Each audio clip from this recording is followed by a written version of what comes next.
विद्यार्थी मित्रांनो नमस्कार. इग्नाइट अकॅडमीच्या ऑनलाईन प्लॅटफॉर्मवर तुम्हा सगळ्यांचं अगदी मनापासून स्वागत. नवी मुंबई महानगरपालिकेची जाहिरात आलेली आहे. 620 पदं भरायची आहेत. फॉर्म भरण्याची प्रक्रिया सुरू झालेली आहे. आजच्या व्हिडिओमध्ये आपण स्टाफ नर्स अर्थात नर्स मिडवाईफ ज्याला आपण GNM म्हणतो या पदाबद्दल माहिती जाणून घेणार आहोत. खूप चांगली पदं 131 पदं आहेत. या पदासाठी नेमकी शैक्षणिक पात्रता काय लागते, या पदाची कर्तव्य नेमकी काय आहेत, परीक्षा पद्धत अभ्यासक्रम नेमका या पदाचा काय असणार आहे आणि फॉर्म भरण्यासाठी किती तारखेपर्यंत मुदत आहे आणि किती शुल्क यासाठी लागणार आहे. त्यासाठी पुढची 5 ते 7 मिनिटं व्हिडिओ पूर्ण बघा. हा व्हिडिओ पाहिल्यानंतर तुमच्या मनामध्ये एकही प्रश्न किंवा शंका राहणार नाही. चला तर मग व्हिडिओला सुरुवात करूया. सुरुवात करण्या अगोदर एक महत्त्वाची सूचना फक्त आपल्याला सांगतो. या नवी मुंबई महानगरपालिकेच्या दृष्टीनं संपूर्ण सिलेबस कव्हर असलेली आपली इग्नाइट अकॅडमीची ही एक रेकॉर्डेड बॅच आहे. या बॅचमध्ये सरळ सेवेच्या दृष्टिकोनातून जो आपला अभ्यासक्रम आहे अर्थात त्यामध्ये मराठी व्याकरण, इंग्रजी व्याकरण, गणित बुद्धिमापन चाचणी आणि GK हे सगळं अभ्यासक्रम इग्नाइट अकॅडमीच्या तज्ज्ञ शिक्षकांनी कव्हर केलेला आहे. तेव्हा या बॅचचा नक्कीच तुम्हाला फायदा होईल. गुढीपाडव्याच्या निमित्तानं या बॅचवरती 20% डिस्काउंट ऑफर सुद्धा आहे. त्याचाही तुम्ही लाभ घेऊ शकतात. त्यामुळे तुम्हाला एवढी फी भरण्याची गरज नाहीये. याच्यावरती 20% तुम्हाला डिस्काउंट मिळणार आहे. चला आता ही आहे आपली नवी मुंबई महानगरपालिकेची जाहिरात. जाहिरातीचा क्रमांक आणि जाहिरात आलेली आहे आपली 27/3/2025 ला. एकूण किती पदं भरायची आहेत तर 620 पदं भरायची आहेत. वेगवेगळी 30 संवर्गाची ही पदं आहेत. यामध्ये आपण ज्या पदाविषयी आज बोलणार आहोत ते पद म्हणजे स्टाफ नर्स किंवा नर्स मिडवाईफ अर्थात GNM. यासाठी वेतन श्रेणी बघा 35,400 ते 1,12,400 आणि एकूण पदं आहेत 131. आता पगाराच्या दृष्टीनं बोलायचं झालं तर सुरुवातीलाच तुम्हाला जवळजवळ 40,000च्या आसपास जो आहे तो पगार जो आहे तो सुरू होतो. खूप चांगला पगार आहे या पदाला. आता ही वेगवेगळी 30 संवर्गाची पदं आहेत. आता ऑनलाईन अर्ज आपल्याला कधी करायचा आहे हे समजून घ्या. तर ऑनलाईन अर्ज करण्याची जी मुदत आहे ती 28/3/2025 पासून ते 11/5/2025 पर्यंत म्हणजे खूप चांगला वेळ आपल्याला फॉर्म भरण्यासाठी दिलेला आहे. आता या परीक्षेचा फॉर्म कसा भरावा यावरती आपल्या इग्नाइट अकॅडमीच्या याच YouTube चॅनलवरती एक व्हिडिओ मी घेतलेला आहे. तो व्हिडिओ एकदा बघा. म्हणजे फॉर्म भरण्यासाठी कोणते कोणते डॉक्युमेंट लागतात किंवा काय प्रक्रिया आहे हे सगळं तुम्हाला समजेल. डॉक्युमेंट तुमच्याकडे नसतील तर अजूनही तुमच्याकडे वेळ आहे, तुम्ही काढू शकता. तेव्हा तो एकदा व्हिडिओ बघा, तुम्हाला सगळ्या प्रश्नांची उत्तरं भेटतील. आता हे आहे आपले एकूण पदं. किती आहेत पदं तर या ठिकाणी नर्स मिडवाईफ अर्थात GNM ची 131 पदं आहेत. यापैकी अनुसूचित जातीची 13 पदं आहेत, अनुसूचित जमातीची 10 आहेत, VJA ची 2 पदं आहेत, NTC ची 2 पदं आहेत, त्यानंतर NTD ची 2 पदं आहेत, विशिष्ट मागास प्रवर्गाची या ठिकाणी 1 पद आहेत. त्यानंतर इतर मागास वर्ग म्हणजे ज्याला आपण OBC म्हणतो या OBC ची 29 पदं आहेत, SCBC ची 13 पदं आहेत, EWS ची 13 पदं आहेत आणि ओपन साठी 46. टोटल पदं 131 आहेत. शैक्षणिक पात्रता काय लागणार आहे तर बघा, मान्यताप्राप्त विद्यापीठाची BSc नर्सिंग या विषयाची पदवी BSc नर्सिंग लागणार आहे. त्यानंतर याच्यासोबत त्यांनी असं सांगितलंय किंवा याला और काय आहे तर BSc नर्सिंग किंवा महाराष्ट्र राज्य माध्यमिक व उच्च माध्यमिक शिक्षण मंडळाची उच्च माध्यमिक शालांत प्रमाणपत्र परीक्षा उत्तीर्ण म्हणजेच काय 12वी उत्तीर्ण, त्यासोबत महाराष्ट्र नर्सिंग काउन्सिलची जनरल नर्सिंग व मिडवाईफरी या विषयाची पदविका म्हणजे डिप्लोमा लागणार आहे या विषयाचा 12वी नंतर जर BSc नर्सिंग नसेल तर. त्यानंतर दुसरी महत्वाची गोष्ट काय लागणार आहे, परिचारिका म्हणून शासकीय, निमशासकीय किंवा स्थानिक स्वराज्य संस्था किंवा खाजगी हॉस्पिटलमध्ये संबंधित विषयातील किमान 2 वर्षाचा एक्सपिरियन्स लागणार आहे. म्हणजेच तुम्ही सरकारी हॉस्पिटल असेल, निमसरकारी असेल, आपलं स्थानिक स्वराज्य संस्थेचं हॉस्पिटल असेल किंवा प्रायव्हेट हॉस्पिटल असेल, कुठेही किमान 2 वर्ष तुम्ही परिचारिका म्हणून काम केलेलं असणं गरजेचं आहे. महाराष्ट्र नर्सिंग काउन्सिलची नोंदणी सुद्धा आवश्यक आहे. महाराष्ट्र नर्सिंग काउन्सिल मध्ये रजिस्टर तुमचं असणं आवश्यक आहे आणि मराठी भाषेचं ज्ञान. आता मराठी भाषेचं ज्ञान आपल्या सगळ्यांकडे आहेच, प्रश्नच नाही. तर ही आहे तुमची शैक्षणिक अर्हता. आता याच्यामध्ये तुम्ही जर बसत असाल तर नक्की फॉर्म भरा. सरकारी नोकरीची संधी आहे, कारण या ठिकाणी कॉम्पिटिशन कमी असतं, इथे सिलेक्ट होण्याचे चान्सेस खूप जास्त असतात, हे लक्षात घ्या.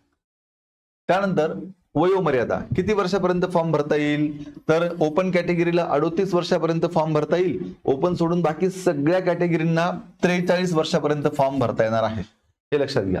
तुम्ही जर दिव्यांग व्यक्ती असाल तर 45 वर्षापर्यंत फॉर्म भरता येईल. अंशकालीन पदवीधर असाल तर 55 वर्ष आहे. प्रकल्पग्रस्त भूकंपग्रस्त प्रमाणपत्र तुमच्याकडे असेल तर 45 वर्षापर्यंत हा फॉर्म भरता येणार आहे. आता वयोमर्यादा जो गणण्याचा दिनांक आहे तो कोणता आहे, तर 11/5/2025 हा दिनांक आहे. म्हणजे 11/5ला तुम्ही जर ओपन कॅटेगरीमध्ये असाल तर तुमचं वय जास्तीत जास्त 38 पर्यंत चालणार आहे. इतर सर्व कॅटेगरीसाठी 43 वर्ष. पण हे जे काही वयोमर्यादा काउंट करण्याचा तारीख आहे ती 11/5/2025 आहे. आता काय काम करायचंय आपल्याला या पदासाठी महापालिकेत जर आपलं सिलेक्शन झालं तर आपल्याला लक्षात घ्या, महापालिकेची रुग्णालय व आरोग्य केंद्रातील निमवैद्यकीय कामासह रुग्णांची सेवा व उपचाराशी संबंधित कामे करणे. आता साहजिक आहे, आपण परिचारिका असणार आहे, त्यामुळे आपल्याला हॉस्पिटलमध्ये जी काही कामं करणं अपेक्षित आहे ती कामं आणि रुग्णांची सेवा आपल्याला करायची, त्यांचे उपचार आपल्याला करायचे आहेत.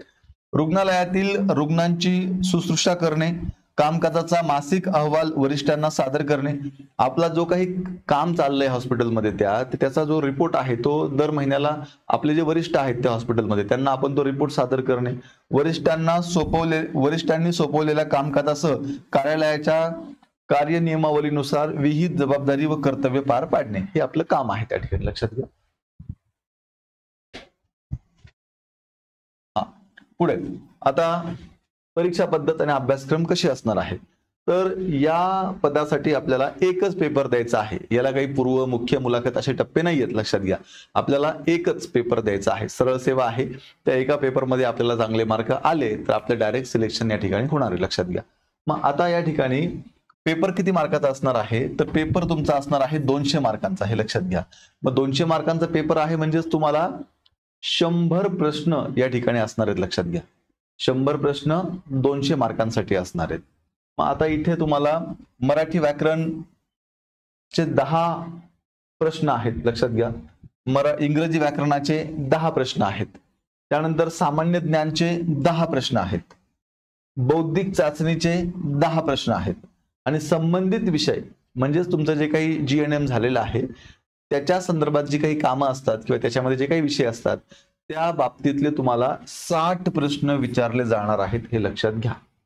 अशा पद्धतीनं 10, 10, 10, 10 आणि 60 हे झाले टोटल 100 प्रश्न.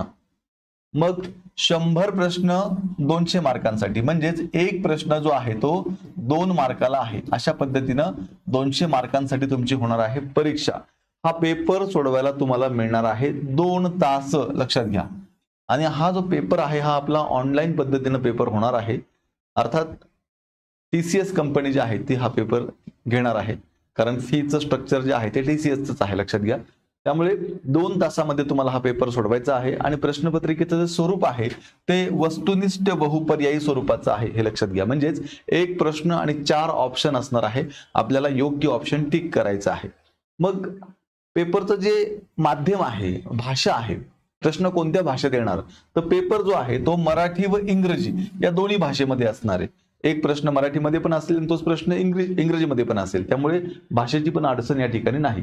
मग आता सगळ्यात महत्त्वाचा मुद्दा, या परीक्षेला निगेटिव्ह मार्किंग सिस्टीम लागू असणार का, तर जाहिरातीमध्ये निगेटिव्ह मार्किंग सिस्टीम बद्दल काही सांगितलेलं नाही. म्हणजे आता तरी आपण असं म्हणू शकतो की या परीक्षेला निगेटिव्ह मार्किंग सिस्टीम लागू नाही, हे लक्षात घ्या. पण वेळोवेळी या संदर्भामध्ये TCS परिपत्रक काढून किंवा नवी मुंबई महानगरपालिका परिपत्रक काढून निगेटिव्ह मार्किंग बाबत नंतर काही नियम बदलू पण शकते. पण आता सध्या तरी तसं काही दिलेलं नाही.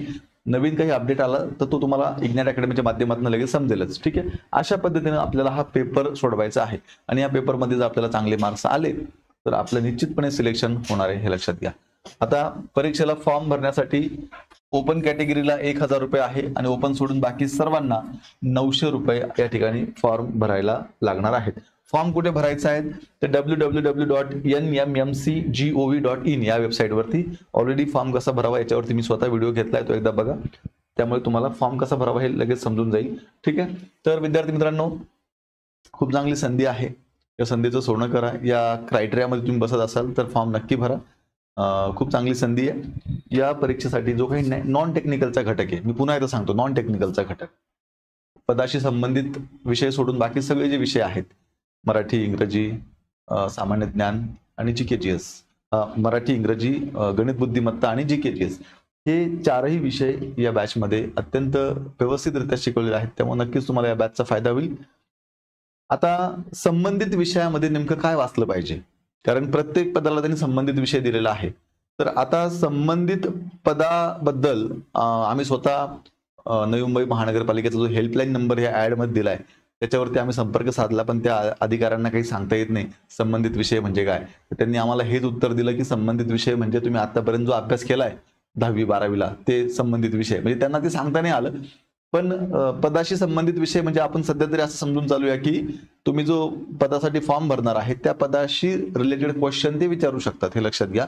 पण तुम्ही सुद्धा एकदा जो हेल्पलाईन नंबर दिलाय त्या हेल्पलाईन नंबरला तुम्ही संपर्क करा, कारण आम्ही स्पेसिफिक प्रश्न विचारला होता लिपिक टंकलेखक या पदासाठी. कारण लिपिक टंकलेखकला संबंधित विषय नेमका काय, आता इथे GNM ला वगैरे ठीक आहे की तो वेगळा कोर्स आहे, त्याला ते विषय आहेत संबंधित विषय, पण लिपिक टंकलेखकला काय असणार आहे, पण त्यांना तो सांगता नाही आलं. त्यामुळे तुम्हीही त्या हेल्पलाईन नंबरला एकदा कॉल करून संबंधित विषयाचा सिलेबस दिला तर बरा होईल अशी विनंती करा. कदाचित ते नंतर एक परिपत्रक काढून संबंधित विषयाचा डिटेल सिलेबस देऊ पण शकतात. ठीक आहे, चलो, तर ही आपली बॅच आहे. या बॅच वरती आता सध्या गुढीपाडव्याच्या निमित्तानं 20% डिस्काउंट ऑफर आहे, हे लक्षात घ्या. या आता ही 1 एप्रिल म्हणजे उद्यापर्यंत आपली ऑफर आहे. या ऑफरचा नक्की लाभ घ्या आणि ही बॅच जॉईन करा. ही अधिक माहितीसाठी 8888 25 61 16 या नंबरला संपर्क करा आणि अशाच प्रकारे नवीन नवीन अपडेट्स प्रत्येक एक्झामची जाणून घेण्यासाठी इग्नाइट अकॅडमीचं YouTube चॅनल सबस्क्राईब करा.